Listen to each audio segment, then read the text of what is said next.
Hey everybody, how you doing? Tekking and Barry here back again. Hey Barry, you regrew your eye. Well, there you go. There's that story arc. They don't all have to be super long, I ripped out Barry's eye. He had one episode where he had an eye patch, and now he regrew his eye. That's Barry's brick biology for you. Anything is possible. In fact, what's really possible is getting yourself a Barry plushie, but only for a limited time only, because I believe they go off sale tomorrow on July 3rd. So this is kind of your last chance to get yourself a Barry plushie, because I do not know when I'm going to put them up for sale again. So follow that link down below, go to Teespring, and get yourself a Barry plushie if you haven't already. Okay, so today's video, we got a lot of information. This has been a crazy week. I'm kind of happy I did that ice cream video yesterday now, right? We had the Chapter 1017 review, which was crazy, and then the Gumu Gumu no Mi video, and then the Who's Who video, and then the ice cream video, which kind of calmed everything down, but then bam, we're right back to it today, because we got two new Vivre card packs, right? So these are like extra Vivre card packs that came out, after the initial set. So, there were like 12 initial sets of the Vivre cards that were planned, and then like extra Vivre card packs. It's just kind of funny because there's so much extra information in One Piece.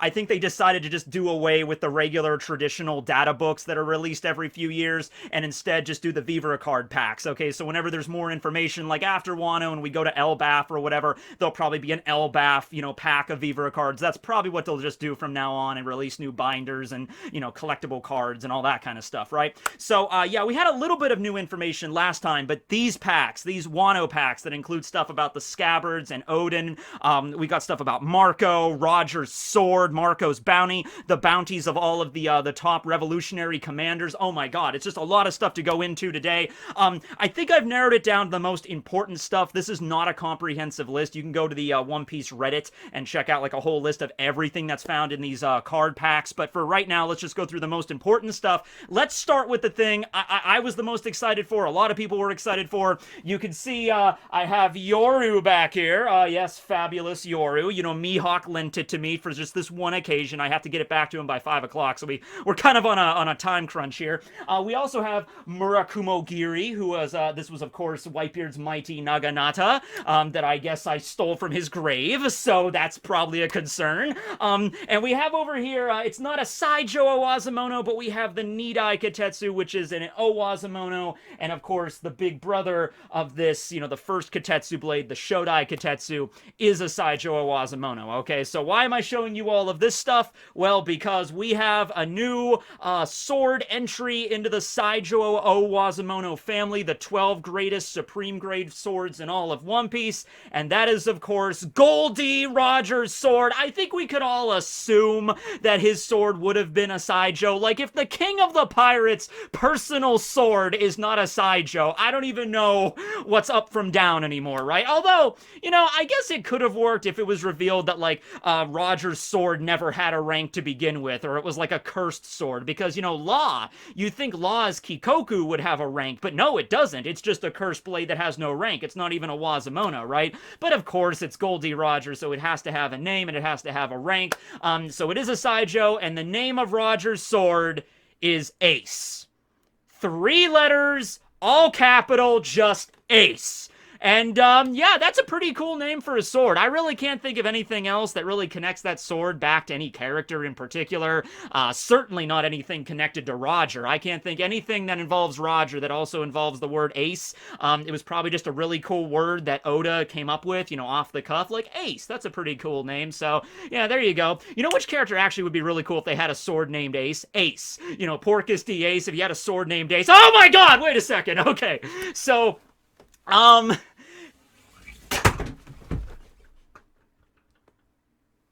sorry, Whitebeard, for taking something that was not mine. Please forgive me, O soul and spirit of Whitebeard.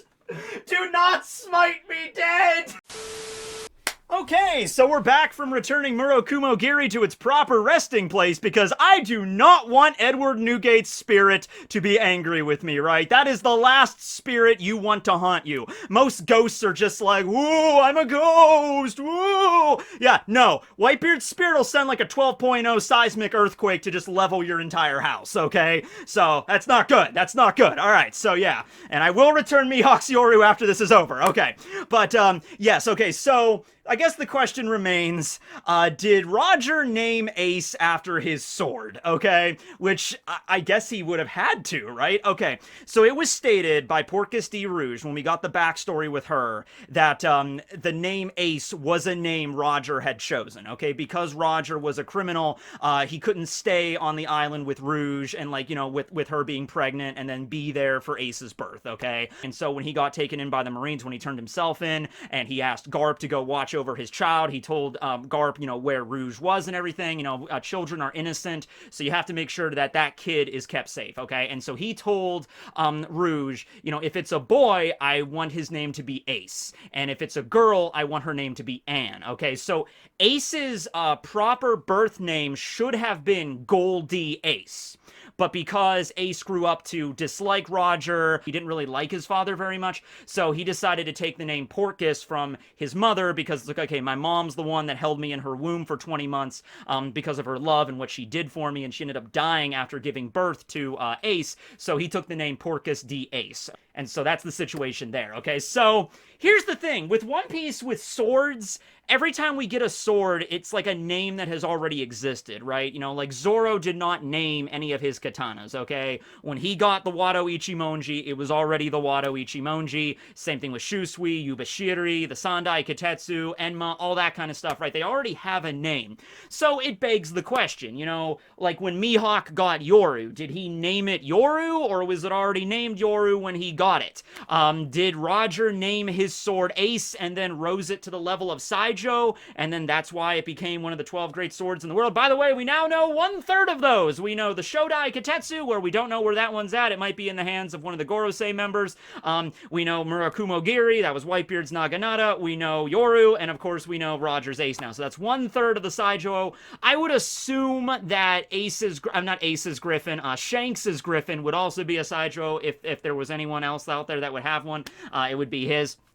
But we don't know. So, it's possible that that sword Roger had, he could have had it ever since his younger days as a pirate, and it could have risen through the ranks of Meito, or, like, you know, the fame of the blade, you know, and that blade rose to prominence as one of the supreme grades, and he named it Ace himself. That would make sense, because otherwise you gotta look at it like maybe he got the sword from someone, like a swordsmith that already had the name Ace, and then he fought with it, and then I guess he just really, really liked the name and decided to give it to his son. I think it makes it more personable if Roger was the one that named his sword Ace, rose to prominence with it, and then decided to pass on the name to his son, okay? I mean, it is a pretty cool name. You gotta give me that much, right? Of course it is.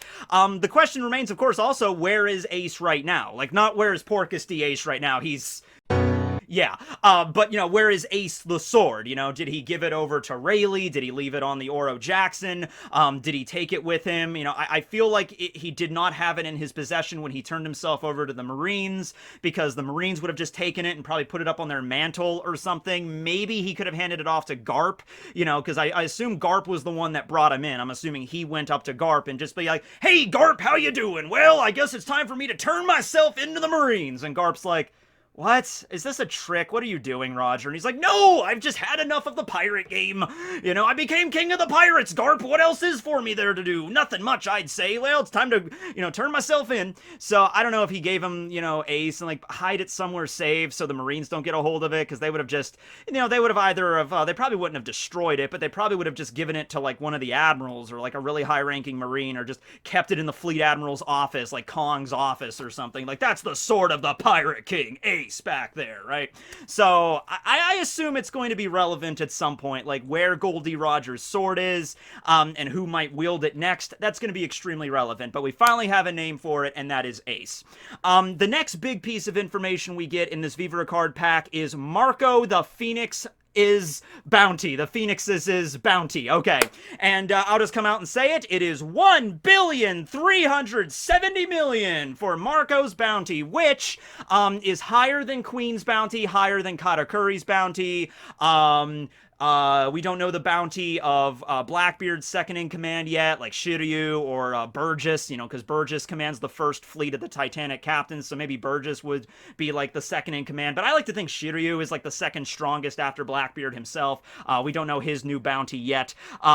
But yeah, so this puts Marco pretty high up there, and it makes sense given the fact that when Whitebeard, when he died, his bounty was over 5 billion, okay? At the time Whitebeard was still alive, he had the highest bounty, you know, 2 years ago, and then he died, and now Kaido has the highest bounty right now, okay? So it would make sense, even if Whitebeard had not done a lot of stuff, and it was even stated, like, before Marineford, the years leading up to Marineford, nobody had really heard anything big coming from the Whitebeard pirates. That made them question if they were even as strong as they used to be. But of course, you know, the old school Marines like Sengoku and Garp and Osuru and everybody, they know how terrifying Whitebeard is to their core. And so it's like, okay, even if he hasn't done anything, even if he's slowed down in the last few years, you still have to keep the bounties active, and you still have to be afraid of his, like, you know, first in command, which of course would be Marco, the leader of the fleet. It's also completely possible that Marco's bounty might have not have been this high at Marineford.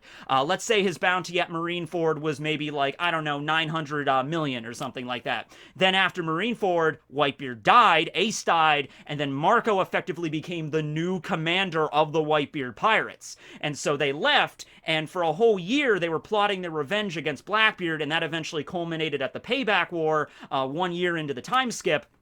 And then after that war, Blackbeard won, and the Whitebeard pirates disbanded, okay? So it's possible that after the war, and after Marco became the proper commander, and even, like, after the war was over, the Gorosei were worried about him. That was a name they threw around as being like, yes, you know, Marco the Phoenix, he's now in control of the Whitebeard pirates. That's, and you have to keep an eye on him. He might be dangerous, right? And so maybe they raised his bounty to this level after that. So this is maybe his bounty as, like, the acting captain of the Whitebeard pirates. And then a year ago, they disbanded, and so Marco went to go live on Sphinx Island to care for, you know, Pop's village, you know, Whitebeard's village, and then they just kept the bounty active for that, okay? So that's maybe what that might reflect. We still do not know King's bounty yet, but, you know, he said it was over 1 billion. It was also stated by that Bao Huang during the, you know, the battle at Onigashima that Luffy had the highest bounty of the rebellion's force right there. Now, I don't know if she knew Marco was there when she made that announcement, if that was before or after Marco made his proper introduction at the war. But regardless, I don't think King's bounty is 1.5 billion. It probably is maybe just a little bit below that. Honestly, if you just want to put King's bounty at 1.4, and then Queen's is like 1.32, Marco's is 1.37, Katakuri's is 1,057,000,000. Shiryu's. Where would you put Shiryu's bounty? I feel like Shiryu's bounty should be probably higher than Marco's, maybe. Maybe his might be right around the level of King's, like 1.4, like one notch below Luffy's, because Shiryu is like the second in command of Blackbeard's crew, and he's a former, you know, government employee. He used to be the chief guard or the chief jailer at Impel Down, so I imagine his bounty's pretty high as well there. But that's Marco's bounty. I'm happy it's over 1 billion at least. I'm happy it's like that impressive, but that might reflect his bounty when he became the captain. Like at the Payback War, that's what his bounty was. Okay. Moving on, now we have some information involving Izo. Some of this information, by the way, I don't know if it was already revealed in another data book like years ago, but I threw it in here just to be sure. Izo was confirmed to be 45 years old. That's what I said. It might have been revealed earlier, but here it's revealed he's 45 years old, and his bounty, 510 million. So let's give a round of applause for Izo. Izo, okay? Because I don't know if I was the only one that thought this, but when the Whitebeard crew showed up at Marineford and we got introduced to all of the division commanders, right?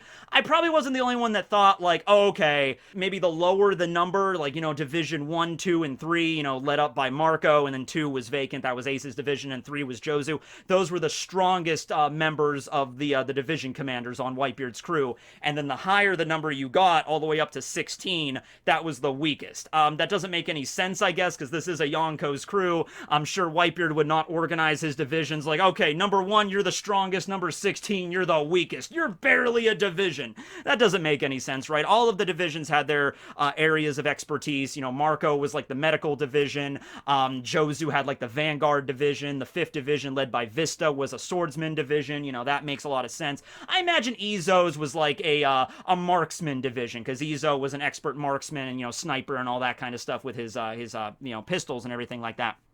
So Izo's bounty, though, 510 million. That is nothing to sneeze at. That was way higher than Luffy's bounty pre-time skip. You know, Luffy's bounty was 300 million pre-time skip. Hell, even after Dressrosa, when Luffy's bounty after he defeated Doflamingo got to 500 million, Izo's was still 10 million higher than that. And once again, this is probably the bounty that reflects when Izo and Marco were fighting together at the Payback War. Okay, because after the Payback War, we don't know where Izo went. He probably went into hiding somewhere else to kind of lament that he failed.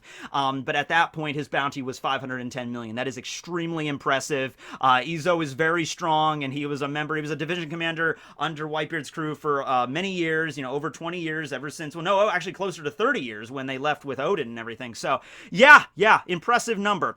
Let's see, what's next? Some supplemental information here. I have a feeling this was mentioned before, but I put it in here because this is kind of important. It was revealed Blackbeard's, what are his hobbies? What are Blackbeard's hobbies? What does he like to do when he's not, like, stealing devil fruit powers or whatever, okay? And one of his hobbies is gambling, but another one is studying history. It was put down, he likes to study history. I know it doesn't make, you know, you're trying to picture Blackbeard hanging out on Hachinosu, you know, drinking a bunch of booze, gambling, and just be like, all right, well, now it's time for me to read about ancient Mesopotamia, you know, but it makes a lot of sense given the fact his, his home base is Hachinosu, the pirate paradise, where Rocksteady Zebek's home base was. He basically founded it. Blackbeard's ship is the Saber of Zebek, or the Saber of Zebek, however you want to pronounce it, but of course that's another reference to Zebek.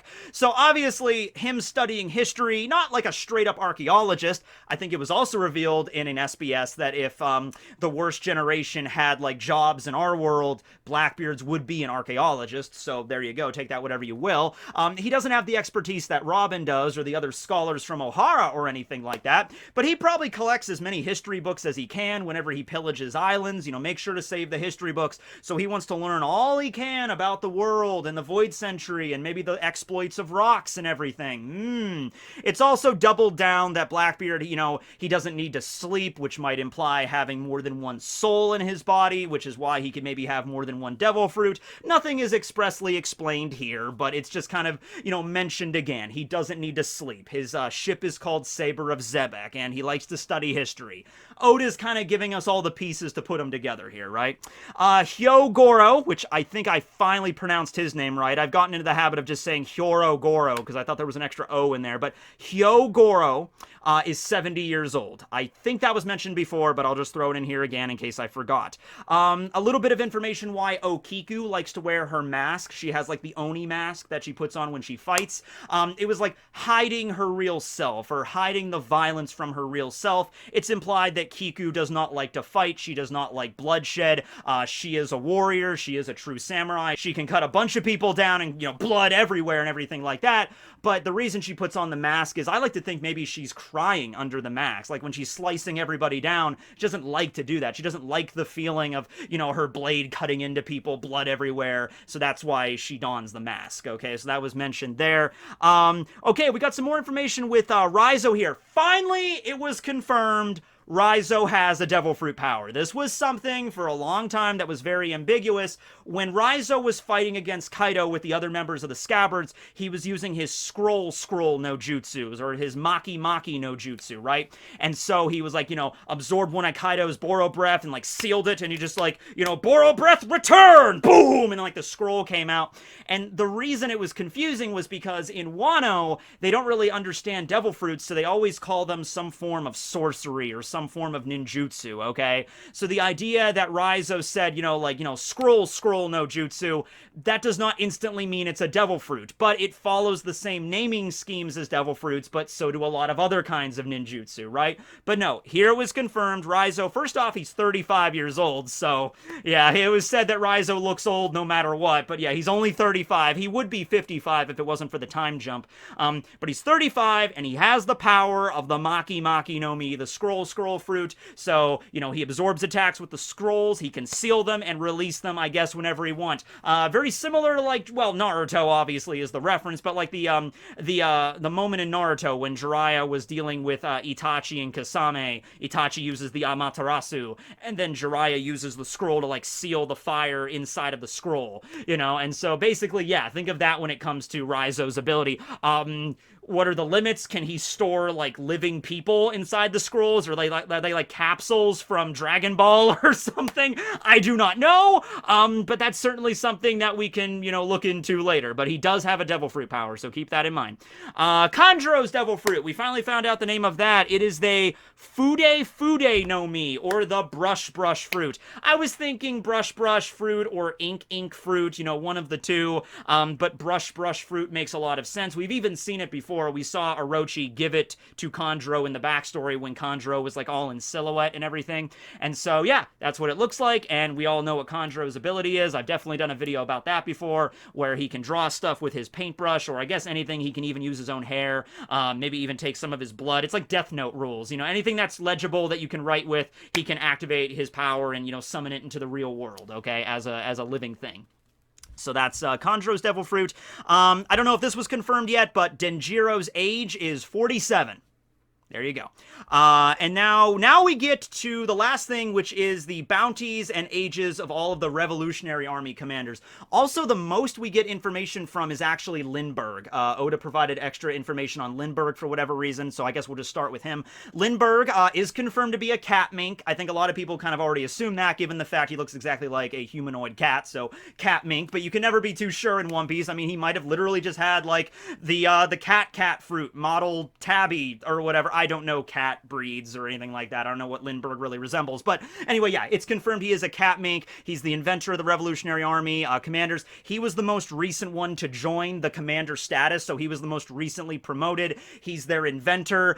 He developed the cool shooter, like the ice gun, basically. It's mentioned that Lindbergh, he invents so much crazy crap that he always uses them in battle. Even when, like, it's not necessary to use them in battle, and it might not even be preferable to use them in battle. It's like, hey guys, I just invented a damn ray gun or a damn freezing ray. I'm gonna use it, right? It's like, what's going on today, everybody? Everything okay? Anything I can use my freeze ray on? He's like, well, there's, I guess, some people lost a dog over here. I guess we can help them out, but we don't really need to use... I'll use the freeze gun! That's Lindbergh. He's just, he likes to use his inventions. Like, I've installed a steam-powered jetpack. Let's go! So Lindbergh is probably the most fun out of all of the Revolutionary Army commanders. I hope we definitely get more from him.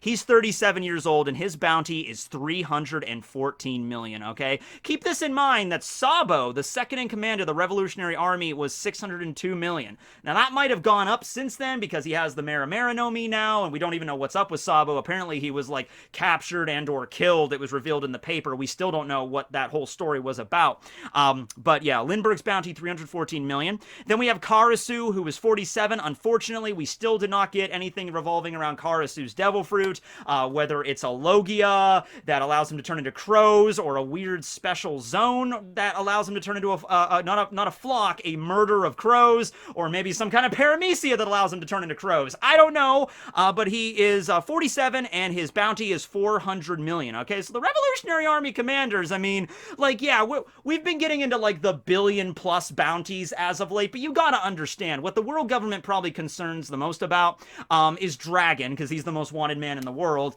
and then probably right below Dragon, before you even get to the Revolutionary Army commanders, are probably the Yonko.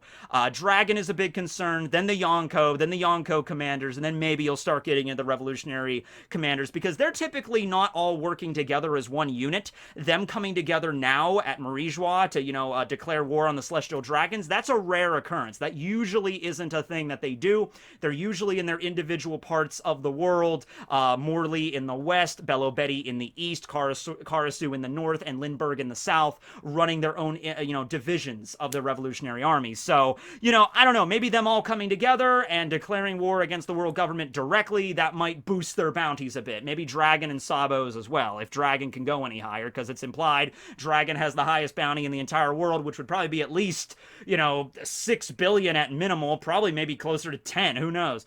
But yeah, so then we get Bello Betty. She actually has the highest bounty out of all of the Revolutionary Army commanders, 457 million, and she's 34 years old, okay? Now, this is interesting, because Bello Betty is from the East Blue, okay? And the East Blue is often considered like the most peaceful ocean or the weakest ocean, so why would Bello Betty have the highest bounty? And I'm starting to think it's, well, primarily because the government knows about her devil fruit, the cheer fruit, okay? Yes, the Revolutionary Army can come in and they can defeat some pirates or oppressive kingdoms and liberate islands and all that stuff, but then after they leave, they might fall back into that oppression or anything like that. But because of Bello Betty's devil fruit ability, she can cheer and inspire the populace to actually rise up and fight for themselves. So wherever Bello Betty goes and uses the cheer power, they're like invigorated to be like, yes, this is our kingdom. We've slain the evil king that ruled over us with an iron fist, and now we shall build up our own land separate from the world government that do not care about us. You know, that's all Bello Betty that helped push that along. So I can understand why she has the highest bounty, 457 million. And then we have Morley, who 160. That's like, I think giants live up to about 300. The oldest giants we've seen, Fallbeard and Mountain Beard at Elbaf, they were like 340, 350, and that's like super old by giant standards, okay? So to put this in like human perspective, Fallbeard and Mount Beard were probably like in their 80s or 90s, you know, like really old. And then maybe if you're 300, that's like your 80s, like you just turned 80, so you're pretty old there. I think the average lifespan of humans is around like 80, so that would make sense, like up around to around 300. So you cut that in half, roughly, you get like 40. So Morley is probably like in human, you know, age, he would be like between 40, 50. He'd be like maybe like 43, 44 years old. Okay, so Morley's still got some time left, of course. He's 160, and 293 million berries is Morley's bounty. Okay, and so I don't think the world government knows Morley broke out of Impel Down. You know, I'm pretty sure they do not, because it was stated the only person that did that before Luffy broke out was Shiki. So Morley was probably just the first case of that spiriting away or the demoning away incidents that happened like 100 years ago. And, you know, Magellan and Hannibal were not like around at that point. So this happened like a really long time ago. Whoever the warden at Impel Down was like, where's that giant we had in level 5 or whatever? And they're like, oh, Morley just disappeared. It's like, oh, well, don't call the government or anything, we'll just call it a demoning away incident, and that's maybe what started the legend. But yeah, there are the Revolutionary Army commanders' ages and their bounties. Very interesting information there, and I think that's all I really have for you guys today. Like I said, there was some other stuff in the full list. You can look on the One Piece subreddit, and that actually has a full thing of every piece of information there, but I think that was the most important stuff. Some of it we might have found out already, I wasn't sure, but, you know, threw it in there. So yeah, that's the video. Hope you guys enjoyed, and now it is time for another installment of, that's right, I got some more of them, Ant Facts. Hit that intro. Ant facts, facts about ants and other insects, but mostly ants. Yeah, I actually just got a brand new intro. Somebody sent it to me today who was a former DJ, sent me like a really cool like techno version of the Ant Facts intro. I gotta make some images, like a graphic for it, but don't worry, there'll be another intro for Ant Facts coming soon. And thanks to Felix for that hard rock one, of course. So this one is a very interesting kind of ant. This is an ant right here, known as Colobopsis. Bop it! Colobopsis saundersy, okay? And it is an ant that is native to Myanmar and Brunei, in that region of Asia. And it is an ant that explodes. Yeah, it's just an ant that explodes. So it has really large mandibles and all that. And, you know, if other insect species or predators try to attack it, it will fight back using its mandibles, typical that how ants defend their colony. But the difference is, if the ant feels like it's backed up against a corner, or like as a last-ditch effort to save the rest of the colony, the ant has 2 poison glands running the entire length of its body. And basically what it does is it will constrict its center, like, body, the abdomen, constrict it, which will cause both of these poison glands to rupture out of the head of this thing. So this ant is like fighting with like, I don't know, some other kind of insect, maybe another kind of species of ant or something, or some kind of wasp or something, and then it realizes it can't win, and so it just like tenses up its back muscles, and then boom, its head just explodes, and this sticky glue comes out of it, which is also like a chemical irritant. So it's a glue that like immobilizes the target, but also it's not like acid, it doesn't like dissolve them, but it's like very painful, and that's kind of like a last-ditch effort. And the ant, of course, does die after this because its head just exploded. So yeah, think of it like, you know how bees, like honeybees, if a honeybee stings you, you know, the stinger gets stuck in there, and to an extent the bee is sort of aware of this, so the bee will only sting as like a last-ditch effort, or if like the hive is in danger or anything like that. So the bee, if it stings you, it'll rip out its stinger and it will die within an hour. You know, this ant takes that to the next level. It's just like, this is like cell stuff, you know? This is like, you know, like the ants are being surrounded and they're just like, you know, the freaking, you know, wasps or whatever, like there's nothing, the spider, there's like a giant spider, like there's nothing you can do, you can't win. And it's just like, you know, Isaac Netero this shit, you know? It's like, oh, that would be perfect because Netero fought against the Ant King, right? It's like flipped or something. The ants are learning, you know? So the spider's approaching this one ant and it's defending its entire nest, and it's just like, you can't win. That was a marvelous display of fighting prowess, trying to fight me with your mandibles, but you simply cannot win. You have to give up here. And then that's when the ant is like, oh, you poor sad spider. You do not understand the bottomless malice of ant kind. And at that moment, the spider knew he had me in checkmate. Not as dramatic, it's not like setting off a nuke, but still, interesting ant fact. Alright, well I hope you guys enjoyed this video. This will be Tekking and Barry signing out. Later, everybody. Make sure to check out those Barry plushies. Last chance. Link below. Later.